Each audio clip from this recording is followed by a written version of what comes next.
Unimed Estilo. Exclusividade para viver o melhor da vida. Unimed Odonto. Completa a sua saúde.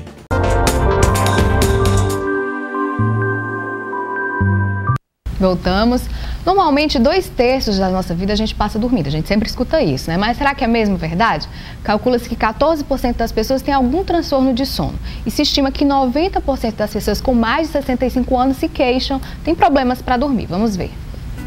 Os passos se tornam mais lentos, os cabelos brancos. As mudanças no corpo ficam bem aparentes quando envelhecemos. E não é só isso, o sono também diminui. Não tenho sono.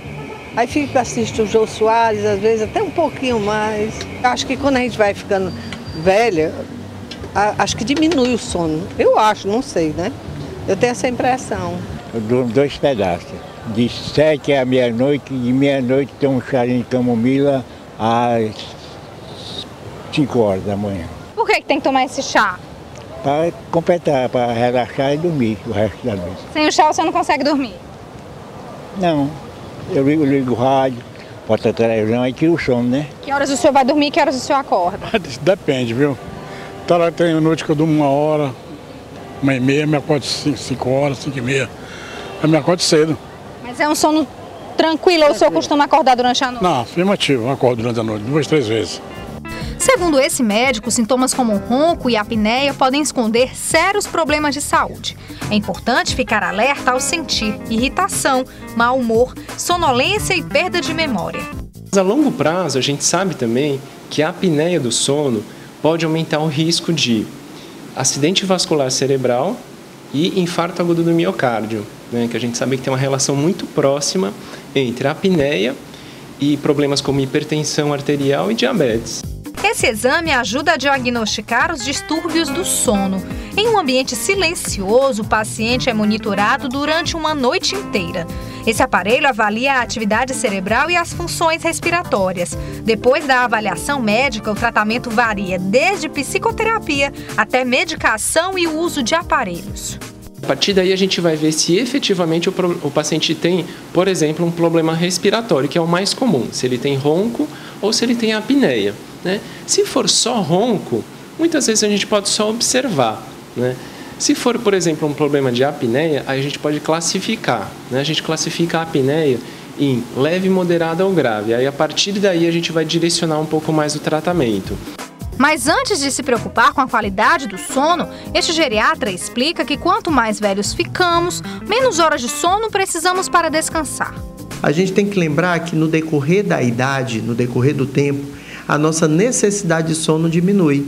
Ou seja, se você hoje, aos seus 20 anos de idade, dorme 8 horas, precisa de 8 horas de sono para ter um bom sono e para acordar descansado, aos 80 anos de idade você vai precisar de 6 horas, por exemplo. Então a necessidade de sono do idoso, ela habitualmente é menor do que a necessidade de sono do jovem. Com o tempo a gente dorme menos.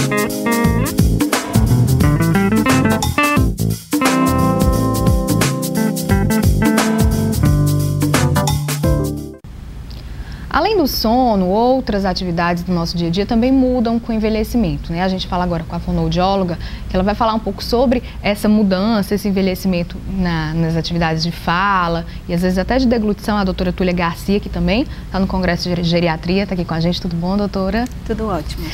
A gente falou aí do envelhecimento, né? De algumas situações de mudança, como o sono, por exemplo. Altera também, a gente percebe voz, né? Durante esse período. Às vezes a fala também, a modo de falar. Por que acontece isso, doutora? Sim, um processo de envelhecimento, ele interfere na qualidade da voz, também tem impacto na questão da audição. E uma das grandes linhas de ação da geriatria e da gerontologia na fonoaudiologia é a incapacidade comunicativa. Esse é um marcador importante no envelhecimento.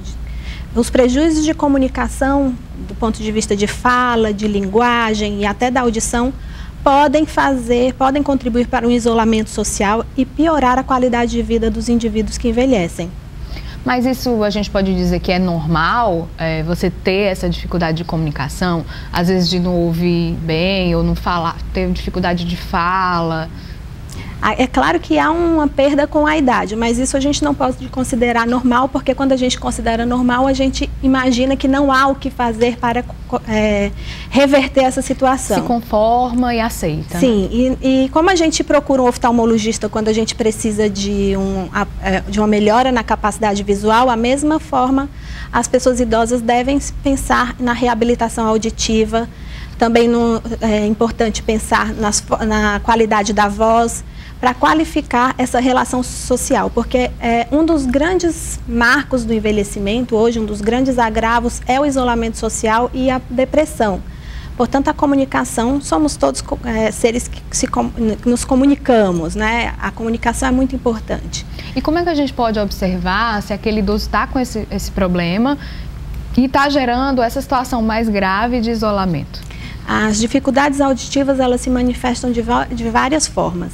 A própria dificuldade de compreender o que está sendo dito, né, que é tão comum no envelhecimento, mas também uma forma que aparece muito subjetivamente, que é a forma de isolamento social. As pessoas idosas acabam evitando situações sociais, evita situações de festa, situações em que ele possa se expor. Aqueles que participavam de grupos, como grupos de igreja, coral, grupos nas universidades da terceira idade, acabam se isolando por causa dessas dificuldades, se não procuram a orientação para reabilitação auditiva. Então a gente pode observar se ele está deixando de ir, por exemplo, para a festa de Dia das Mães que ele sempre frequentava, ou deixando de participar daquele grupo da igreja, isso pode ser sinal de alerta. Sim, claro. E a própria queixa, o paciente se queixa de não estar compreendendo aquilo que é dito, né? A dificuldade que é visível nas relações humanas. Esse envelhecimento, essa dificuldade de comunicação, envelhecimento às vezes da voz, da audição e tudo, tem a ver também com hábitos ruins que a gente tinha antes, por exemplo, de uma respiração errada, que a gente já vem carregando desde que a gente é criança? Sim, claro. Isso impacta essas dificuldades, esses hábitos deletérios, fumo, bebida, incoordenação na respiração e na fala, elas podem ser agravadas com o envelhecimento. Mais do ponto da audição, esse tipo de comportamento, talvez, se a pessoa idosa ela viveu num ambiente de muito ruído, teve uma perda auditiva induzida por ruído por causa da questão de trabalho, que às vezes era numa ocupação ruidosa, enfim. E no caso de alguém que, por exemplo, você já está procurando, você identificou essa situação, você procurou um profissional, né, um fonoaudiólogo, um geriatra dentro dessa situação. Que outro apoio essa pessoa pode receber para evitar essa questão do isolamento, da dificuldade de comunicação? Ela já está tendo aquele tratamento médico, né, mas que mais que ela precisa? Além do tratamento com o geriatra e com o fonoaudiólogo, é importante também o otorrino, no caso da audição, né? Para que seja feito o exame e a indicação correta do aparelho de amplificação sonora, do aparelho auditivo. É claro que esse processo de adaptação do aparelho para as pessoas que usam o aparelho auditivo, ele precisa ser também envolvido com a família, porque toda a família precisa se organizar, porque o aparelho ele não devolve a nossa audição como ela é. Ele se aproxima, mas não devolve, uma prótese e uma órtese, é um apoio. E como é que a família deve se comportar? Às vezes, normalmente, as pessoas não têm muita paciência, ou não querem perder tempo, não querem explicar, né? Como é que ela deve se comportar nesse sentido de ajudar, né? Não servir como atrapalhar ainda mais a situação e agravar.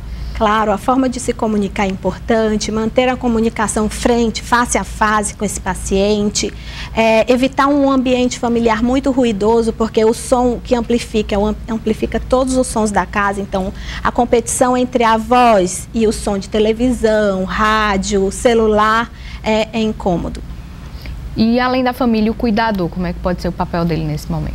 Do ponto de vista do cuidado com a pessoa que precisa de um apoio de um terceiro nas atividades de vida diária, o cuidador tem um papel muito importante. Vai para além das questões de comunicação, vai para as questões de atividades de vida diária, de alimentação, também no cuidado social, porque o cuidador também tem um papel importante nessa rede. Ok, doutora Túlia, eu quero agradecer a sua presença aqui no nosso programa. A gente vai para o intervalo agora e na volta a gente fala sobre o mal de Alzheimer. E também tem o nosso quadro semanal. Daqui a pouco.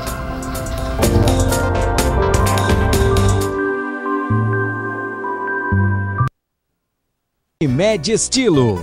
Exclusividade para viver o melhor da vida. Unimed Odonto. Completa a sua saúde.